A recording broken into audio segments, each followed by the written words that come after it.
Police have confirmed an FBI raid at a massage business. Police busted a massage parlor in downtown Franklin. West Alabama Human Trafficking Task Force carried out search warrants at 3 massage parlors. Nationwide operation involving hundreds of law enforcement agencies. Federal authorities have carried out one of the most sweeping human trafficking crackdowns of the entire year.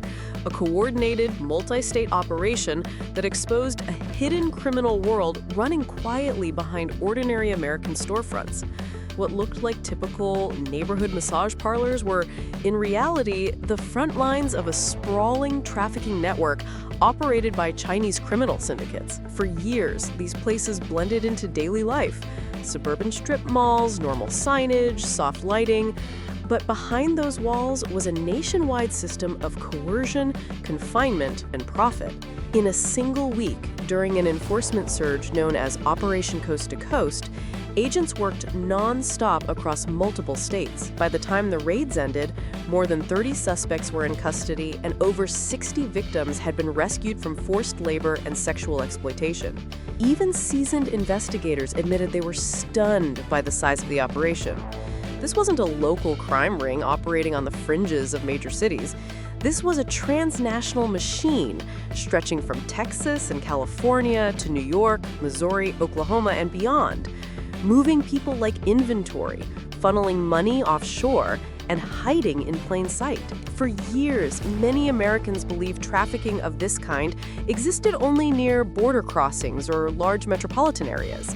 This week shattered that assumption. Federal agents uncovered a network organized with the precision of a cartel, complete with rotating victim schedules, forged business licenses, encrypted communication systems, and layers of financial laundering disguised as wellness consulting or real estate management.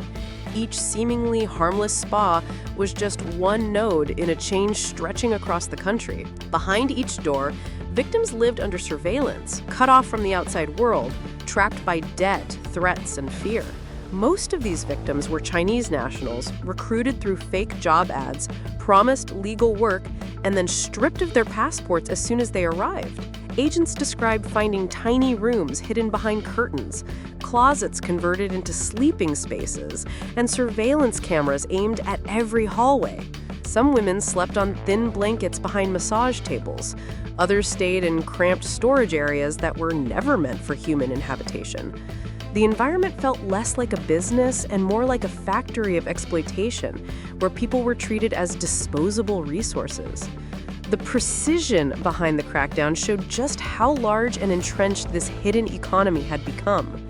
In the early hours of the operation, tactical teams from Homeland Security, the Austin Police Department, and more than 150 partner agencies executed over 20 warrants simultaneously.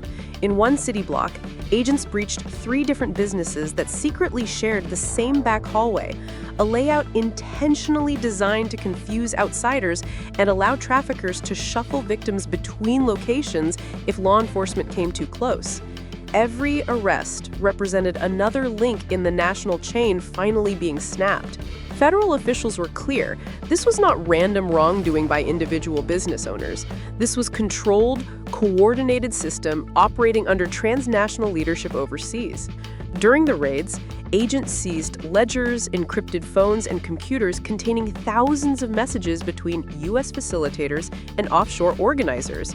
These communications detailed everything: payments, victim transfers, scheduling, and instructions for moving people across state lines. The digital trail connected these operations directly to Chinese crime syndicates that have been under federal scrutiny for years. For law enforcement, the message was unmistakable. Human trafficking is no longer confined to coastal cities or smuggling routes. It is already embedded deep within the American heartland, and federal agencies are preparing to treat these cases with the same seriousness they bring to narcotics and terrorism investigations. Every warrant, every rescue, every device was part of a larger mission: to expose an underground economy built on silence, control, and human suffering. What investigators discovered inside the parlors left many of them shaken. The victims lived under constant monitoring and were assigned daily quotas. Many were told that American police would not protect them, that they would be arrested or deported if they ever tried to escape. That fear kept them compliant for months or even years as they were rotated through different cities. Some women said they had not stepped outside in so long that daylight hurt their eyes. Others broke down when they realized the agents who entered the building were there to rescue them, not punish them. The financial backbone of the network was as advanced as its logistics. Agents traced money flowing from small U.S. business accounts into international shell corporations in Hong Kong and Macau. Payments were disguised as consulting contracts or property management expenses, broken into microtransactions and reassembled offshore to avoid detection. Cryptocurrency wallets linked to the same network revealed efforts to move profits even further out of reach. According to federal analysts, this was one of the most complex trafficking finance systems ever discovered on U.S. soil. Coordinating an operation of this scale required extraordinary effort. More than 150 law enforcement agencies worked together through Homeland Security's Human Trafficking Training Center, sharing intelligence and mapping connections between cities. Surveillance teams followed suspects for months. Undercover investigators posed as customers. Cyber units traced messages and bank transfers. When the raids finally began, they happened all at once across 5 states, giving suspects no time to destroy evidence or flee. By the end of the week, 30 individuals were in federal custody, facing charges including human trafficking, conspiracy, immigration fraud, racketeering, and prostitution offenses. Several arrested suspects were mid-level coordinators responsible for buying airline tickets, recruiting victims online, and wiring profits overseas. Federal prosecutors plan to use the same statutes normally reserved for drug cartels, an unprecedented escalation that shows how seriously authorities view the case. One of the most heartbreaking discoveries was a 14-year-old girl found during a related operation in another state. She told investigators she had been trafficked through online platforms and moved repeatedly to avoid detection. Her trafficker, a man already convicted of identity theft and visa fraud, now faces charges for child exploitation and human trafficking. Agents called her rescue proof that minors are increasingly being pulled into sophisticated trafficking systems that exploit both immigration loopholes and digital anonymity. Once the raids were complete, the priority shifted from enforcement to recovery. Dozens of nonprofit partners were activated to help stabilize the victims. Safe House, Freedom Network USA, the Salvation Army's trafficking response team, and others. Temporary command posts were converted into triage centers with medical staff, trauma counselors, and translators. Many of the women were terrified, convinced they would be punished. Officers were instructed to reassure them repeatedly that they were survivors, not suspects. Applications for special visas were immediately prepared so they could legally remain in the United States as protected witnesses. But while victims were receiving care, the investigation was only beginning. Agents seized thousands of documents, phones, bank records, and digital devices.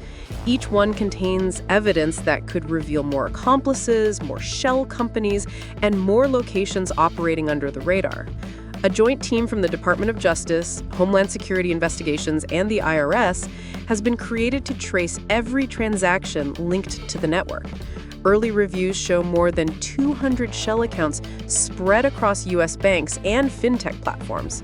At least 12 connected businesses, including nail salons, import shops, and wellness centers, are now under surveillance as possible replacements for the raided spas. Community reaction across the raided cities was emotional. Residents who long suspected something was wrong finally had confirmation. Advocacy groups are now pushing for tighter licensing laws, random inspections, and mandatory training for local inspectors to help identify trafficking fronts before they take root. Lawmakers are considering expanding trafficking task forces and improving the screening of suspicious business owners. Federal officials ended their final briefing with a sobering message.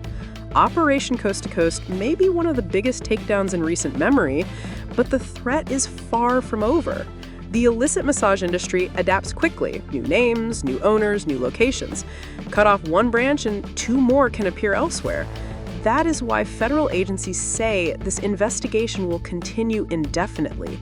They are not simply chasing traffickers, they are dismantling the entire system that protects them. For the survivors, the road ahead is long, filled with recovery, legal battles, and rebuilding their lives.